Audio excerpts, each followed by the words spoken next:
você veja que nós temos condição de produzir o resto da vida. Porque quem chega legal lá, esses super idosos que nós estamos falando, são pessoas que tiveram o trabalho como não simplesmente para subsistir, mas um trabalho como dar sentido para a sua vida. Sim.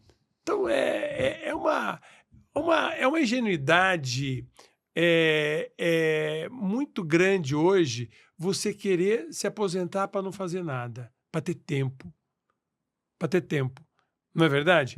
Porque se você perguntar olha, você fala o seguinte, e o indivíduo que tem muito tempo, ele está mais cansado ou menos cansado? Você está assistindo a um corte do Conversaria Podcast. Dê o like, dê o hype e se inscreva no nosso canal. E além disso, a gente tá com uma parceria com o Léo Knorr, que inclusive é o nosso personal. A gente tem um link na descrição que é um forms para você preencher e participar da consultoria dele. Ele vai te dar uma prescrição de treinos personalizados. Além disso, ele vai te dar sugestões de alimentos que você pode utilizar para te auxiliar nesse processo de emagrecimento. Então corre no link da descrição e preenche o forms agora mesmo. É porque é muito comum você, por exemplo, passar na frente de uma praça e aí você olha lá, vê aquele senhorzinho, o grupinho de amigos dele, senhorzinhos também, jogando um dominó, jogando bate-papo fora. E se você perguntar para esses idosos, eles já estão aposentados. Que daí é até um tema que eu queria perguntar para você, porque todo mundo, hoje todo mundo jovem, né, fala assim, eu quero me aposentar, porque quando eu me aposentar, eu não vou fazer nada. Só que o fato de você não fazer nada faz muito mal para sua saúde também. Sem dúvida, mas sem dúvida você está muito correto. Primeiro eu vou fazer a pergunta. Para que serve o trabalho na nossa vida? Ele serve para dar a condição financeira, para a gente ter segurança financeira. A gente acha que é só para isso, mas não é só para isso. O trabalho, ele dá identidade. O trabalho te dá uma cara. O trabalho te dá um propósito. Produzir, o ser humano precisa produzir. Se nós estivéssemos na época dos homens das cavernas, esse trabalho era conquistar a comida, tá certo? Mas esse era o meu propósito. E tudo bem que se eu não fizesse isso, eu não ia comer, mas esse era o meu propósito, tá bem? Na nossa vida, essas condições mais que nos garante vivos, né, elas vão ser possíveis sem o trabalho necessariamente. Então, depois de uma certa fase, o trabalho ele já vai ter um brilho diferente. Então é importantíssimo isso, é aquela pergunta que eu faço sempre, e se o cara ganhar na loteria hoje um dinheiro que ele não precisa nunca mais trabalhar, ele nunca mais vai produzir? Porque você pode chamar do que... Você chama de trabalho, mas a gente pode chamar de produção, de ter um sentido na vida. Tá bem? E tem um sentido na vida. E o grande problema é isso. Tem gente que se aposenta e fica sem sentido. Poxa, a vida você ficou tanto tempo, tudo bem. Enquanto a gente tinha uma realidade de expectativa de vida para viver com 50, 55 anos, a gente se aposentava aos 48, vivia até os 55, 7 anos no sofá, não era tão difícil assim. Sim. Concordo? Né? Sim. Até 7 anos no sofá não era tão difícil. Mas hoje não. Hoje a gente se aposenta mais tarde, 55, 60 anos, mas nós vamos morrer depois dos 80. É muito tempo para passar no sofá, entendeu? Então, assim, não tem sentido. O ser humano, ele precisa disso. A gente precisa de água, precisa de ar, precisa. A gente precisa de verdura, precisa de fruta, precisa, mas precisa de sentido na vida, a gente precisa ter de produção e o trabalho ajuda muito isso. Então, o que eu proponho? Que o indivíduo não se aposente? Lógico, ele pode se aposentar, só que abre mão daqui, ó, soltei aqui, mas pego aqui. Tá certo? Né? Por exemplo, o indivíduo pode trabalhar, poxa vida, eu sempre quis ser um professor. Tudo bem, que bom. Então, deixou de ser professor, mas vai ser o que agora? Você pode ser alguma coisa que não te dê dinheiro. Você pode ser um tocador de violão. Você pode estudar uma língua, você pode fazer uma comunicação, por exemplo, como essa que nós estamos fazendo, e fazer concorrência com vocês, não é verdade? Então, você veja que nós temos condição de produzir o resto da vida, porque quem chega legal lá, esses super idosos que nós estamos falando, são pessoas que tiveram o trabalho como... não simplesmente para subsistir, mas um trabalho como dar sentido para a sua vida. Sim. Então, é uma ingenuidade é muito grande hoje você querer se aposentar para não fazer nada, para ter tempo. Para ter tempo. Não é verdade? Não. Porque se você perguntar olha, você fala o seguinte, e o indivíduo que tem muito tempo, ele está mais cansado ou menos cansado? Pensa nisso. Olha, quando a gente está muito cansado, porque trabalhou muito a semana toda, trabalhou muito. Foi uma semana difícil, foi uma semana que eu tive que ficar até mais tarde. Tá, eu vou tirar o final de semana para dormir. Parece que é o sonho da resolução do problema, não é verdade? Aí eu passo o sábado todinho dormindo e passo o domingo na boa de pijama dormindo. Qual que é a sensação na segunda-feira? Cansaço. Agora, eu trabalhei a semana inteira cansado. Eu vou passar o final de semana do balacobaco.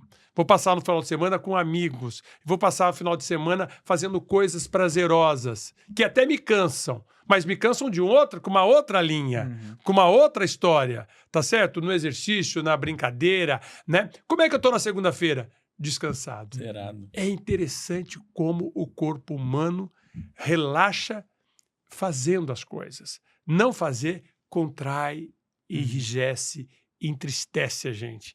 Então é isso, né? Passar 20 anos da aposentadoria dando uma de Uber de neto, não é verdade? De fazer só coisas para os outros, sem olhar para si, eu acho um grande desperdício.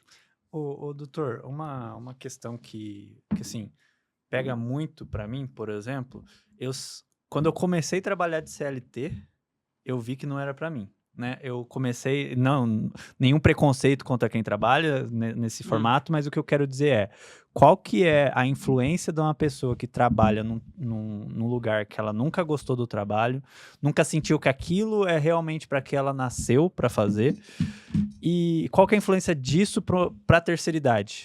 Comparando com alguém que faz um trabalho que ama, que nasceu para isso. Então, primeiro que você está colocando uma coisa muito importante, né? A vida da gente, ela tem necessidades.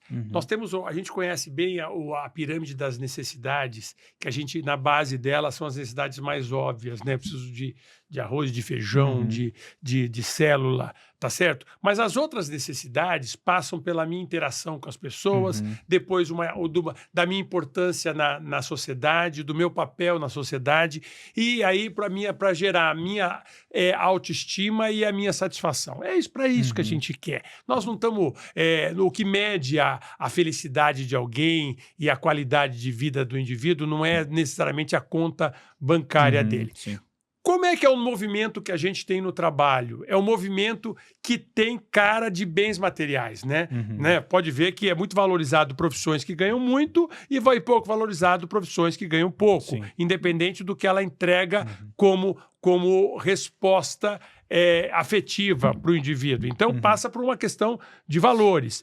Eu digo para você que quando você passa um projeto de vida olhando para os seus prazeres, sendo uma pessoa completa, dando para essa pessoa aqui tudo que ela precisa, não só de dinheiro no bolso, mas de papel social, mas também de satisfação pessoal, melhor essa pessoa se apresenta diante da vida e certamente ela vai envelhecer melhor. Quando a gente estuda envelhecimento, a gente vê que os bens materiais que vão além do que se garante de segurança, eles não acrescentam um envelhecimento melhor. O rico não envelhece melhor do que o não rico. Sim. Tá certo? Nós estamos falando do rico e do não rico. Quando a gente fala de pobre, de dificuldade, de deficiência, aí nós estamos falando de um outro espaço. Aí não pode. Nós temos que ter segurança financeira. Tudo que for acima dali tem que ter prazer. Então, respondendo você, eu diria que a satisfação com o trabalho é fundamental para toda a condição de vida das pessoas. Se eu perguntar para vocês... qual é a idade que vocês acham que tem menor satisfação, menor felicidade? Qual é a faixa etária que dá menor felicidade? Adolescente. 10, adolescente, 20, 30, 40, 50, 60, 70 ou 80? Aquele povo da bengala, da dor, do anti-inflamatório, do aparelho de ouvido e do óculos. Acho que quanto mais jovem, menor a satisfação, né? E interessante. Qual que é? Em todos os trabalhos mostra o paradoxo da felicidade. Sabe qual que é? A meia-idade. 40 a 50 anos. Quando eu tô jovem, eu ainda não consigo enxergar ainda muito, né? Então a felicidade começa diminuindo. 40 a 50 anos é o pico mínimo de felicidade. É o pico mínimo de felicidade. Depois, quando começam os perrengues do envelhecimento, por incrível que pareça, a felicidade começa a aumentar e o bem-estar assim. Em qualquer país, todos os trabalhos mostram isso. E por que esse pessoal dos 40 e 50 anos vive essa angústia? Tá certo? Por conta dessa carga. Por conta disso que você falou, quanto desse pessoal está num trabalho que não brilha os olhos? Realiza, né? Que não brilha os olhos. Não é verdade? Quantas vezes a gente tem que buscar isso? Como você agora fica feliz, fala, não, olha, eu estou agora atrás desse microfone aqui, falando, produzindo, e eu tô gostando, cara, tô gostando. Então isso faz diferença. Então nós temos que mudar. Talvez a geração mais jovem tem mais isso, tá certo? Porque ela tem mais uma relação com o prazer. Eu acho que a geração dos 50, 60 anos ainda foi uma geração que precisava fazer patrimônio, precisava conquistar, né? Trabalho é aquele que ganha bem, né? Não é do ganhar mal. Então eu acho que isso fez com que existisse aí toda uma geração de pessoas insatisfeitas. Nesse grupo de pessoas, então, ó, vou ser polêmico, hein? Dá para dizer, então, que uma pessoa egoísta vai envelhecer melhor? Pior. Aí que tá. Mas egoísta eu quero dizer no sentido Não, de não. fazer as coisas Então, pra mas si. é que vamos separar o que é egoísmo, Aham. tá certo? E o indivíduo que tem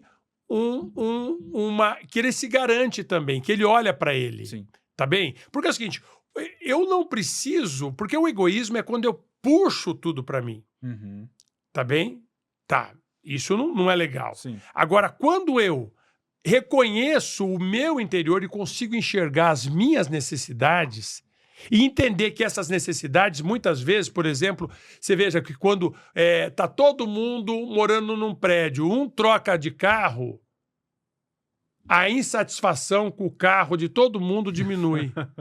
Você concorda? E o que é isso? É demanda coletiva. Então você tem que ter a sua demanda. Você tem que ser a sua demanda.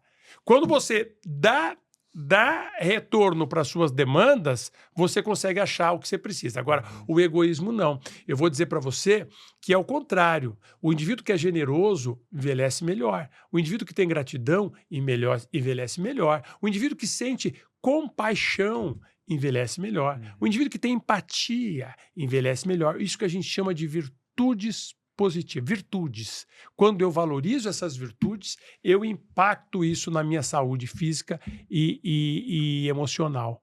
Né? Então, quando eu falo desse olhar para você, não é só olhar para você, tá certo? Não é um olhar narcisista de só olhar você, mas é um olhar de ver você. Porque é isso que a gente precisa falar para as pessoas. As pessoas envelhecem com 60 anos olhando só para o lado, para trás e para os filhos que têm, entendeu? Então elas têm que olhar para elas mesmas. Eu chamo isso de resgatar o protagonismo da sua vida. Resgatar o protagonismo da sua vida. O Ari Fontoura, a Fernanda Montenegro, todos esses modelos aí, eles têm um protagonismo. Mas é um protagonismo generoso com os outros. É com compaixão, é com amor.